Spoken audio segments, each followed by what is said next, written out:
तो as a NEET aspirant क्या करना चाहिए, सिलेबस में आपको क्या पढ़ना है, तो नीट का पेपर सॉल्व नहीं कर पाएंगे। रिवीजन स्टार्ट करें। Hello everyone, welcome to this video. और जैसा कि आपको पता है कि 4 मई को आपका नीट का एग्ज़ाम होने जा रहा है, तो ऐसे में कुछ लास्ट के महीने में आपको क्या क्या चीज़ें करनी चाहिए, इस वीडियो में हम उस बारे में बात करते हैं। और सबसे इम्पोर्टेंट बात कि मेरे चैनल पे 1K सब्सक्राइबर कंप्लीट हो चुके हैं, तो आप सभी को थैंक यू। और आई होप आप ऐसे ही मेरे को सपोर्ट करते रहेंगे। और आपको किसी भी टॉपिक पे अगर वीडियो चाहिए तो आप कमेंट कर सकते हैं मेरे को, मैं कोशिश करूँगा कि उस टॉपिक पे वीडियो बनाने की कोशिश करूँ। तो विदाउट एनी डिले अब हम बात करते हैं जिस टॉपिक पे ये वीडियो कि नीट के एग्ज़ाम बहुत करीब है और इस वक्त आपको एज ए नीट एस्पायरेंट क्या करना चाहिए। तो कुछ पॉइंट मैं आपको बताना चाहता हूँ कि जिस पे आपको फोकस करना चाहिए ताकि आपका जो नीट का जो प्रिपरेशन है वो काफ़ी इफेक्टिव हो जाए। सबसे पहला, अगर आपका सिलेबस कंप्लीट नहीं है तो अभी तक आपका सिलेबस वैसे कंप्लीट हो जाना चाहिए था। अगर आपका सिलेबस अभी तक कंप्लीट नहीं है तो आप जल्दी जल्दी पहले अपना सिलेबस पूरा कंप्लीट कीजिए। और हो सके तो वीडियो लेक्चर्स के थ्रू पढ़िए, क्योंकि उससे काफ़ी जल्दी आपके ये जो सिलेबस है वो कंप्लीशन हो जाएगा। आप काफ़ी सारे चैनल है, जैसे फिजिक्स वाला है, अनअकैडमी है, वेदांतु है, ये काफ़ी अच्छे प्लेटफॉर्म है। इनसे आप फटाफट वीडियो लेक्चर्स के थ्रू पढ़ सकते हैं और सिलेबस एक बार फटाफट आप अपना कंप्लीट कीजिए। और सबसे इम्पोर्टेंट बात है कि सिलेबस में आपको क्या पढ़ना है। तो आप अगर PYQs देखेंगे तो कुछ टॉपिक ऐसे होते हैं जो कि काफ़ी इजी है और काफ़ी ज़्यादा क्वेश्चन आते हैं, और कुछ टॉपिक ऐसे हैं जो काफ़ी ज़्यादा टफ है बट क्वेश्चन ही नहीं आते। तो आपको सिलेबस में वो पार्ट फिगर आउट करना है जहाँ से काफ़ी ज़्यादा क्वेश्चन आ रहे हैं और ईजी है। तो आप पहले उन टॉपिक को कंप्लीट कीजिए। उससे क्या होगा कि आपका मेजर चंक जो है वो कंप्लीट हो जाएगा और आपको कॉन्फिडेंस आएगा कि आपका सिलेबस कंप्लीट हो रहा है। तो सबसे इम्पोर्टेंटली आप क्या कीजिए, सबसे पहले इजी टॉपिक्स को कंप्लीट कीजिए और जल्दी जल्दी अपना सिलेबस कंप्लीट कीजिए। रिवीजन, तो सिलेबस जैसे आपका कंप्लीट होता जाएगा आप क्या कीजिए, रिवीजन करते रहिए। मान लो अगर आप 5 दिन पढ़ रहे हैं हफ्ते में, तो 2 दिन आप क्या कीजिए, पुराना पढ़ा हुआ रिवाइज कीजिए। उससे क्या होगा कि जो आप पढ़ रहे हैं वो आप भूलेंगे नहीं। सिर्फ सिलेबस कंप्लीट कर लेने से कुछ नहीं होगा, क्योंकि 180 क्वेश्चन और 180 मिनट है। तो आपको साथ साथ रिवाइज भी करता रहना पड़ेगा, ताकि आपको जब नीट का पेपर देने जाएंगे आपको तो इफेक्टिवली आपको याद रहेगी चीज़ें।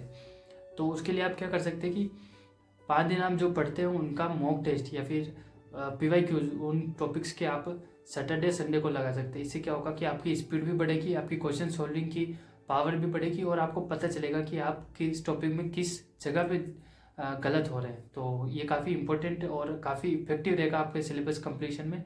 और इससे क्या होगा कि जब आप नीट का एग्ज़ाम देंगे तो आपके लिए काफ़ी हेल्पफुल रहेगी ये चीज़, क्योंकि क्वेश्चन सॉल्विंग जब तक आप नहीं करेंगे तब तक आप नीट का पेपर सॉल्व नहीं कर पाएंगे। और जब आप अपना रिवीजन स्टार्ट करें और किसी टॉपिक में अगर आपको दिक्कत है तो उस टॉपिक को आप स्किप मत कीजिए, अपने टीचर से पूछिए और उस पर वापस क्वेश्चन कीजिए। अगर जब तक आपके वो टॉपिक अगर इम्पोर्टेंट है तो उसको पूरा ग्रेस्प करने की कोशिश कीजिए और कोशिश कीजिए कि वो टॉपिक आपका क्लियर हो जाए। अगर फिर भी नहीं हो रहा तो आप कीजिए कि वीडियो लेक्चर कीजिए, PYQs कीजिए, और जो आपका सिलेबस चल रहा है उसके साथ साथ वो टॉपिक कुछ कुछ क्वेश्चन रोज़ लगाएं।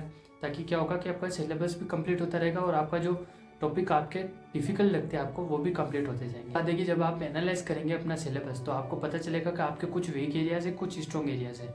तो कुछ स्टूडेंट क्या करते हैं कि अपने स्ट्रॉन्ग एरिया है उनको बार बार रिवाइज करते रहते हैं। इससे क्या होता है कि उनको लगता है कि उनका सिलेबस हो गया है और उनको काफ़ी ज़्यादा कॉन्फिडेंस रहता है। बट एट द एंड जब आप नीट का पेपर देंगे तब आपके जो वीक सेक्शंस है वो भी आएंगे और जब वो क्वेश्चन आपसे नहीं बनेंगे तो आपका जो कॉन्फिडेंस है वो काफ़ी ज़्यादा कम हो जाएगा।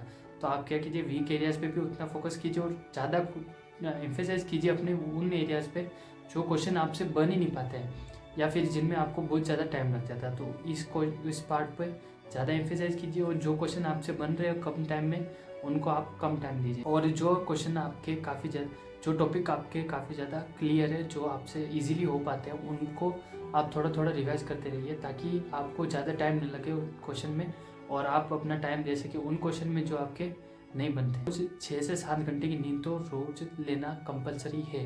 अगर आप सोएंगे नहीं तो आपका माइंड काम ही नहीं करेगा। जब इनफेक्टिव होगा माइंड तो आप कितना भी पढ़ लीजिए आपको रिमेंबर नहीं होगा या फिर आपका माइंड उतना एक्टिवली काम ही नहीं कर पाएगा। तो आप क्या कीजिए, एक बार जैसे अगर आप पढ़ रहे हैं तो 1 घंटे आप पढ़िए और 15 मिनट आप नैप लीजिए या फिर गैप ले लीजिए। उसमें क्या करें, आप या तो सो सकते हैं या अपने फ्रेंड से बात करें या फिर कॉफ़ी पी सकते हैं। तो ऐसे आप क्या कीजिए कि इफेक्टिवली पढ़ाई तभी हो पाएगी जब आपका माइंड एक्टिवली काम करेगा। और हाँ, जो आप सिलेबस कंप्लीट कर रहे हैं उनको कोशिश कीजिए कि उनको PYQs के थ्रू कंप्लीट कीजिए। जैसे कि अगर आपने कोई टॉपिक उठाया है तो उस टॉपिक के आप PYQs में जाइए और देखिए कि उस टॉपिक में किस तरह के क्वेश्चन आते हैं, किस टाइप के क्वेश्चन आते हैं और किस क्वेश्चन को बार बार रिपीट किया जा रहा है। कई सारे नीट में क्वेश्चन होते हैं जो बार बार रिपीट होते हैं, तो आप उन क्वेश्चन को तो कंप्लीट कीजिए और वो बिल्कुल भी आपके गलत नहीं होने चाहिए। जो क्वेश्चन रिपीट हो रहे हैं अगर वो भी गलत हो जाएंगे तो आप नए क्वेश्चन हैंडल ही नहीं कर पाएंगे। तो वो क्वेश्चन आप अच्छे से प्रिपेयर कर लीजिए जो कि बार बार रिपीट हो रहे हो, जब काफ़ी ईजी हो। और फिगर आउट कीजिए कि किस चैप्टर में किस टॉपिक से क्वेश्चन ज़्यादा आ रहे हैं, तो ज़्यादा एम्फेसाइज उस चैप्टर में उसी टॉपिक को कीजिए, और बाकी के जो कम क्वेश्चन वाले टॉपिक्स है उनको आप बाद में कीजिए उसके बाद। अब PYQs में आपको कुछ ऐसे टॉपिक मिलेंगे जिनसे बहुत कम क्वेश्चन आते हैं और काफ़ी ज़्यादा टफ है, तो आप क्या कीजिए कि उन टॉपिक को इग्नोर करते हैं एक बार के लिए, और पहले अपना जो मेजर चंक है सिलेबस का जो कि ईजी है उसको पहले कंप्लीट कीजिए।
पेपर सुधार सकते हैं अगर आप अभी भी पढ़ाई अच्छे से चालू करें। अगर दिन में 12, 14, 15 घंटे भी अगर पढ़ते तो आप अच्छे से नंबर ला सकते हैं। और नेगेटिव लोगों से दूर रहे जो आपको ऐसे डिमोटिवेट करते हैं, आपका मोरल डाउन करते हैं, उन लोगों से दूर रहे, क्योंकि अभी आपको बहुत ज़्यादा ज़रूरत है पॉजिटिविटी की। तो काफ़ी ज़्यादा पॉजिटिव रहे और अपने टीचर से बात करें जब भी आपको डाउन फील हो, और अपने फ्रेंड से बात करें या फिर अपने पेरेंट्स से बात करें, और नेगेटिविटी से दूर रहे।